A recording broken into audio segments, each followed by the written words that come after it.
Alwa's Awakening looks like a little sweet little innocent NES Metroidvania type. It's like, man, that looks really cool. It's a little 8-bit. My friend Captain Voorhee got me this game. If I remember, I'll put his YouTube channel in the description. I'm probably going to forget, Jason, but you'll get over it. But it looks like this little cool little game, and it was gifted to me. It's like, man, I've been wanting to play this for a second. Let me get to it and play it. And no, this is a little asshole. The fundamental problem with this, and I've seen this in a couple of other indie games, is like they felt that it needs to be a Metroidvania to be played in order to put playtime in it.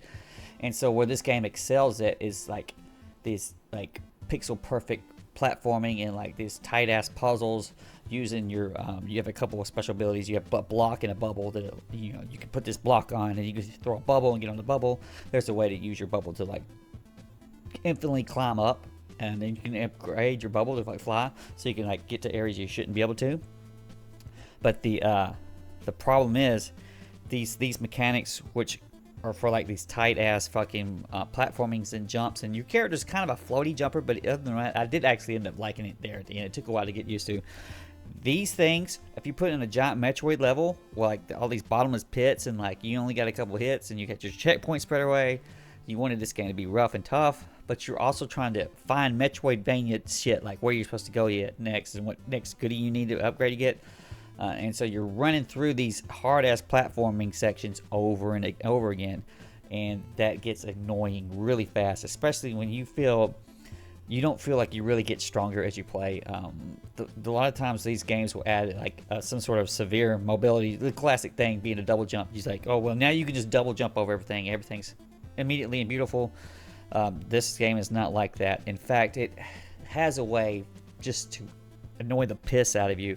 It loves to play, like you'll come through the area the first time and it's moderately difficult, but it just won't be balanced at all for getting back the other way. So if you wanted to go back, you felt like if you got something to go look the other way again, and you're trying to get through this area, it's either nearly impossible or is impossible, or it's like so pixel perfect bullshit that it's not worth your time, and you're just going to die a billion times and have to go back 10 screens and then do 10 screens of freaking flawless perfection to get to the same section and not do it again, and eventually realize that it's way better just to go the super long ass way to get around shit. And it's obnoxious in hell. It's hell. And sometimes you'll be in these dungeons and you'll be in a situation like that, and you feel effectively that your the save point like you got right there is somehow trapped your ass in there and you can't get out, and it is frustrating as shit.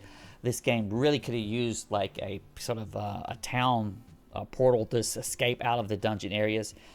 Like right here, I just wanted to go up to the right here, but there's a little booger that takes my blue orb, and it's like I can't. There's as far as I know, there's no way to make that thing not do that. And so I can't actually go that way, even though you think you can go that way. No, you can't. You're meant to go left to right, as opposed to right to left, or whatever the fuck. I'm getting all confused just thinking about it. But it's all of these. I wouldn't say they're tacked on, but I feel like the Metroidvania part is done so poorly, it is detrimental to the whole other thing. There's a lot of fake walls that there's not really any kind of hint that they're hidden, just like there, and you just kind of end up putting your face against everything. It just kind of checking it and see if it's a real wall or not. This includes when you're particularly lost, like, you know what, there's a bottomless pit right here, but there's a wall right there. Do I need to? Yeah, you do need to check it, and then you'll check that shit, and it's not really a fucking invisible wall, and you just fall to your death, and it's shit like that.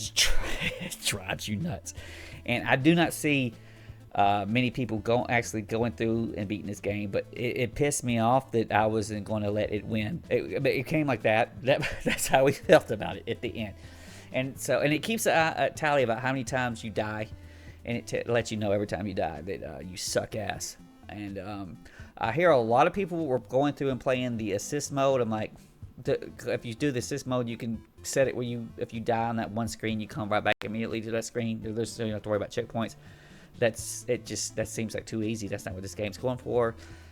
It fails largely at the Metroidvania part, but I actually think that if you would have done these as levels where you still have your cool abilities, it would have been a whole hell of a lot better. And there's fact, the last section, even though it's pretty much the hardest in the game and it's absolute bullshit, because of it's got decent checkpoints, and the way you're moving up to the tower, it feels like a level.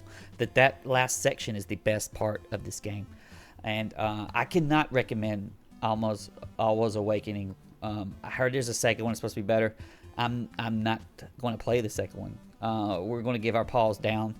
This isn't the first Metroidvania type game that I felt shouldn't have been a Metroidvania, but one day the people was like, you know what, just having a 2-hour game that has 10 levels is sometimes better than an 8-hour game where you're wondering the fuck about and you're frustrated and pissed off and you can't get through these sections. But anyway, that was Always Awakening. I'm not playing it again.